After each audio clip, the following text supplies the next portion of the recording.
little broad. She keeps you guessing. Hey everybody.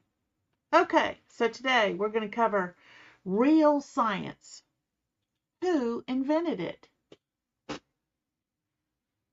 Well, I'm going to go out on a limb here and assume that y'all know I'm going to say God. So how are you today?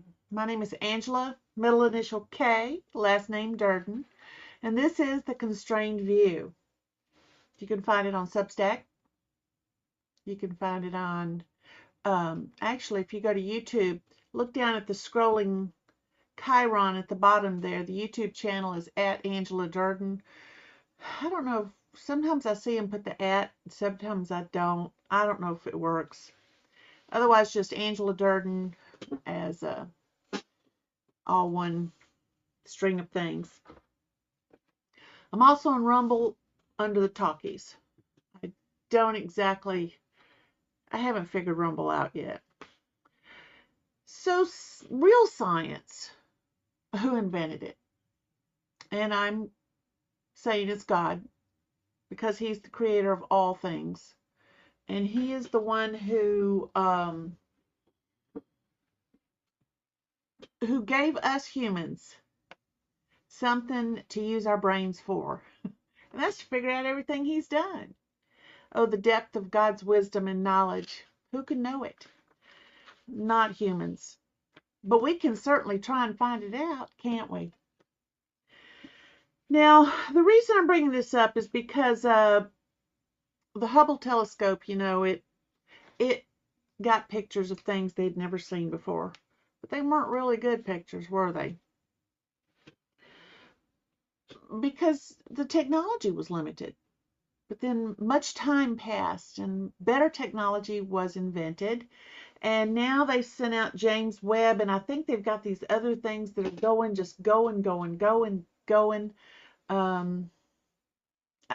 They've got several things, and they're all sending back pictures of stuff that they go,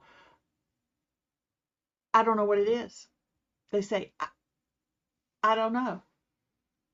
Nobody seems to know these things, but they're taking a lot of guesses.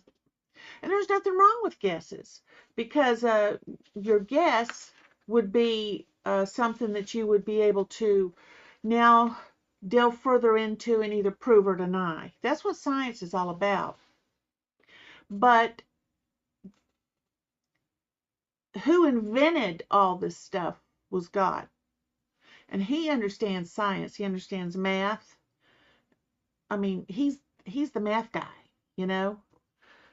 Everything is based in math, and everything is based in, there's chemicals, there's electrical impulses, there's more things than I can tell you. You've got these bacteria that are so tiny, and yet they eat concrete.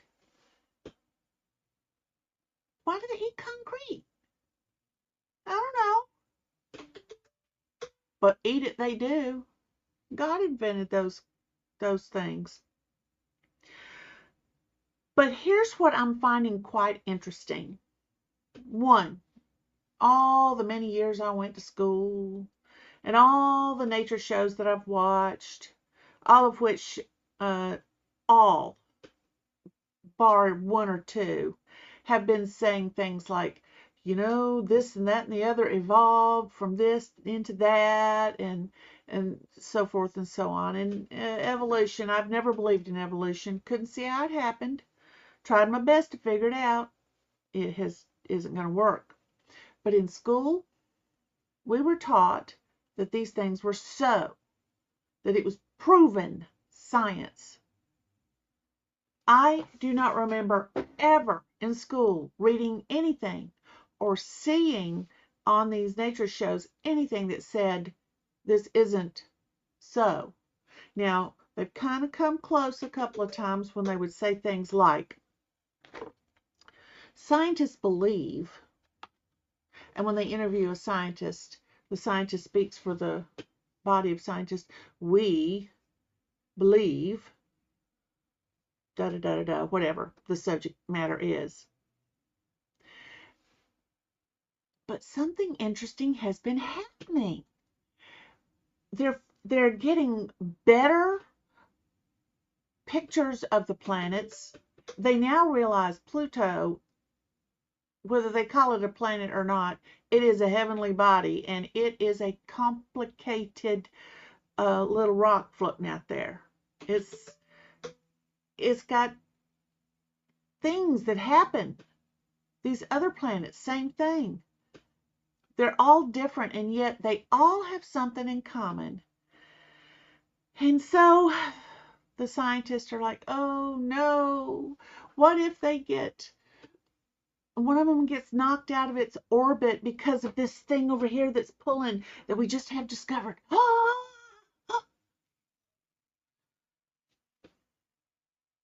That thing's been there all along. Just because they haven't seen it doesn't mean it hasn't been there. But now they're getting scared. Oh no, what's it going to do? Well, see, this is where belief in God comes in handy. If you understand that it's always been there since God created it, and that He is the one that formed and fashioned the earth to support life. No other planet has life. Don't care how much you look, you're not going to find it. Now, you might find the building blocks to support life, such as there might be water, or there might be parts of the oxygen, or there might be weather patterns and stuff like that, but you're not going to find any life. You'll find seismic activity. That's not life. That's just something heating up, something splitting, something going kablooey. But it's not life. These things may support life. They may be used in the formation of an atmosphere that will support life, but they are not life. And they have no life on them, and they never have. They never have. I know it's not popular to say that, and yet it's the truth. So why is it that all these scientists, they're always afraid? Oh, we get these headlines that say asteroids expect scientists expect asteroids to possibly hit the Earth in 30 million years if the orbit somehow they kind of match up at the same time. There's always this we dare to scare you mentality of these people, because they are afraid. They don't acknowledge God's role in keeping the universe organized and operating properly. And they go, well, Angela, what about all those explosions out space? What about black holes? Yeah, well, they're not here, are they? Here's where life is. Those things aren't here. We will not disappear into a black hole. But black holes may be used by God to accomplish things we don't know. But these telescopes and these things are traveling through space, getting closer and closer and closer. Instead of producing an awe in their minds, it produces fear, because they think no one's in control. When in fact, God's in control of the whole thing. And we know that from studying the Bible and reading the Bible and all that sort of thing. Now, there was a point when, I don't exactly know, sometime in the 400s, 500s, 600s, something like that, maybe a little later, when the main church at the time, Christian church at the time, which one assumes it was Catholic, they believed that the earth was flat.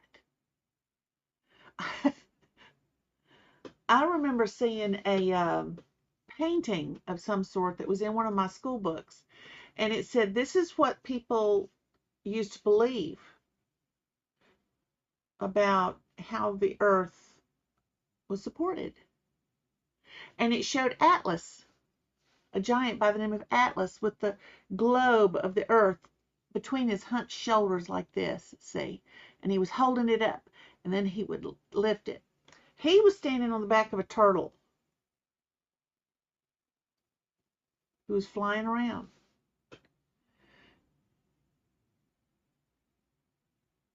They didn't believe in God. If they believed in God, these people who had all those histrionics trying to explain things, but if they had believed in God, they would have believed the Bible that said the earth is a circle and it hangs upon nothing. Or nothing we can see. What does it hang upon? It hangs upon God's will, his power to keep it in orbit properly. And that's what it's been doing. It's even flipped poles before. But did it go like this? Flip! No, it was just this slow, gradual process, all of it controlled by God. Humans continuing to live on it. And when it comes to nature, when the Bible says something, everybody laughs. They poo-poo the ideas. Why? Why are they doing that? Case in point. And I was looking it up before I did this. There's still a lot of people saying, nah, that doesn't happen, nah, that doesn't happen. Even though there are plenty of people who have seen it happen. And that is that the eagle will carry its eaglets on its pinions. Now, it doesn't say why it does it, or how it does it, or when it does it. It just says it does. For all time? No. And yet, here, from 1988, from 1934 and 1937, three people, Virginia Holmgren, in her book, Bird Walk Through the Bible, Dover Publications, 1988, she says, many ornithologists have thought that the Bible picture of an eagle, that's in Deuteronomy 30:11, if anybody wants to look it up, of an eagle carrying her young was merely figurative. But in recent years, certain reliable observers have actually seen a parent bird let its young rest for a moment on the feathered back, especially when there was no other roosting place in sight. Isn't that what a mommy and a daddy is supposed to do? Look after their young ones? Help them? And that's all the Bible said. No more explanation is needed. When an eagle nests on the ledge of a sheer-walled canyon many feet above the earth, with no jutting tree or protruding rock to break the fall, the quick movement of a mother bird to offer her own back to a frightened fledgling may be the only way to let it live, to try its wings again.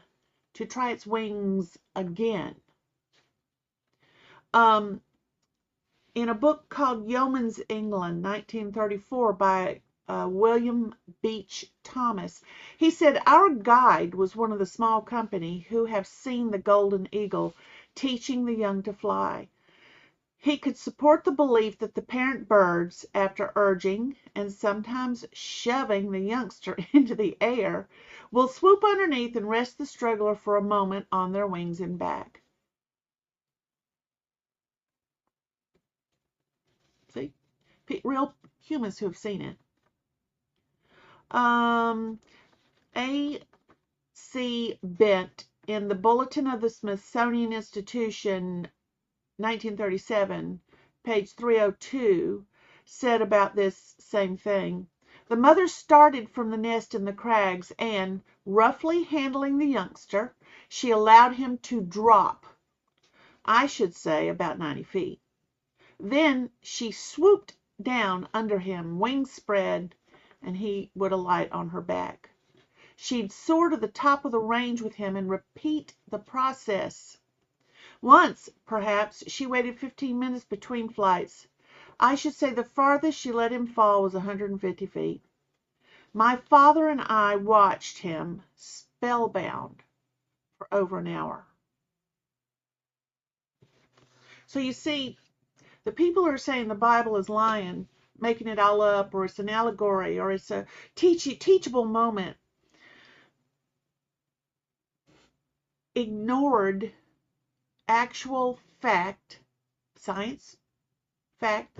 These people, Holmgren, Thomas, and Bent, saw these things and had, or reported that others had seen them, and said, yes, this is how it happened. See, the Bible didn't go into all the details.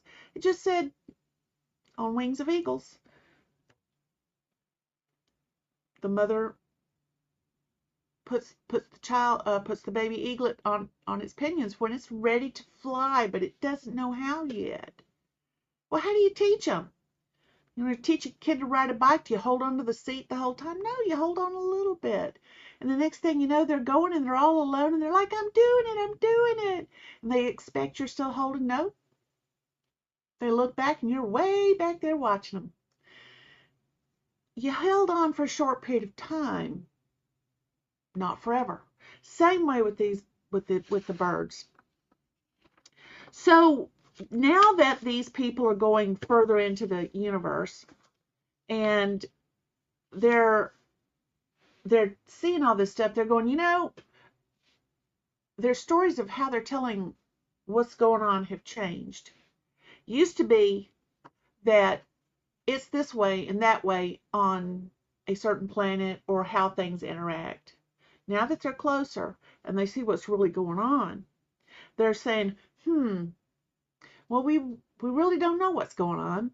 We assume that it might be this or that or the other. But isn't it interesting? But boy, it sure is scary. What if things go wrong? Stop being scared, scientists. Just stop it. Try to find out why it's doing that or the effect that it's going to have. But stop being afraid, because God literally is in control. He literally is in control. Now you might be thinking, well, geez, Angela, if he's so in control, why is there bad and evil in the world? Well, that's a story for another time. But he is in control. And this won't last forever. It won't end how a lot of people think. That's because they're not reading their Bible.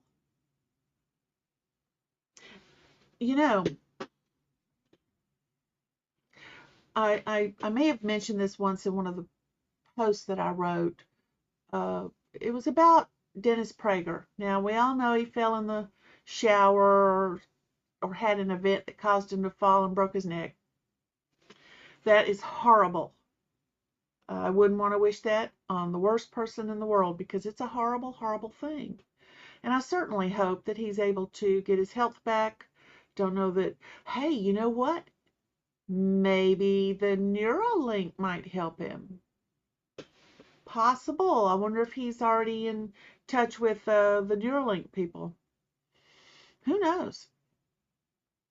But I was listening to Dennis one day, and he's rewritten. I don't know that he's rewritten it, but he's claiming. Okay, Genesis, Exodus, Leviticus, Numbers, and Deuteronomy. He has redone most of those, I think. I'm assuming he has had some people helping him with translation from the original languages, or he's just been doing a deep dive into people who have already done it. I don't know. But you know what? I stopped listening to anything he had to say. Anything he had to say. When out of his mouth popped one day that he does not believe in Satan. He thinks Satan is just a name for the bad things people do or something like that. What? No, no. And for somebody who has read Genesis, or supposedly has read it, and is supposed to know what it says, he should know who Satan is. And that he himself does not believe in that means, you know what? He can't fully believe in God then either, can he? He's got his own thinking is more important to him, his own opinion about this stuff, than listening to what the Bible has to say. And I'm sorry about that, but there's a lot of people that do it. I'm sometimes frustrated, sometimes horrified at the things that come out of people's mouths. They're afraid of God. Why are they afraid of God? God is love. He created humans. We are wonderful, a wonderful creation. He created all the animals, and the stars in the heavens, and the planets, and the moons that circle various things. And he created the flowers and the trees and the birds and the bees and the water and the sky and the atmosphere and food. Oh my gosh. And here we are, humans. Many thousands of years we've been here now. And we still enjoy eating. We enjoy trying to mix up different kinds of foods. We enjoy our color. I mean, gosh, look at the wall behind me. I've got all these colors. He invented color, you guys. He invented the ability of the light to refract into an eye so that we see color. We see color. And it can evoke emotion. He invented emotions. He invented male and female. Of every species, there's a way for them to procreate. Except for a couple of worms and stuff like that, and maybe something down in the ocean we don't know about, and bacteria. Most of us do it the old-fashioned way. I mean, elephants and alligators and dogs and cats. And we do it the old-fashioned way, and it works. It's a beautiful system. We know rabbits do it the old-fashioned way. Oh Lord, that's a funny story. I'll tell it another time. So the Bible has the truth of mankind's history. We are not on our own. We are not forgotten. We're not roaming on a random planet through this Milky Way galaxy of ours, hoping and hoping that we won't be thrown out of orbit by some asteroid that's going to knock us off kilter. Not going to happen. Not going to happen. So enjoy the creation that God has given us. Enjoy being one of his creation. It's a beautiful thing. And we thank him for all his science.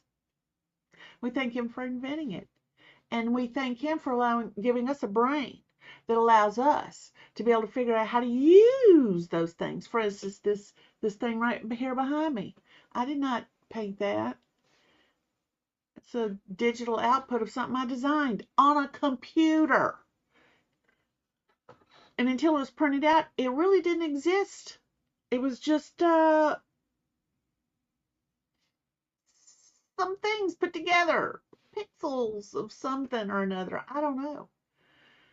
I don't know how computers work per se, but they do. And what are they based on? Everything is based on what God has created and has in place. And as humans study it, Instead of saying evolution gave us this or it evolved, we can give glory to where glory rightly belongs.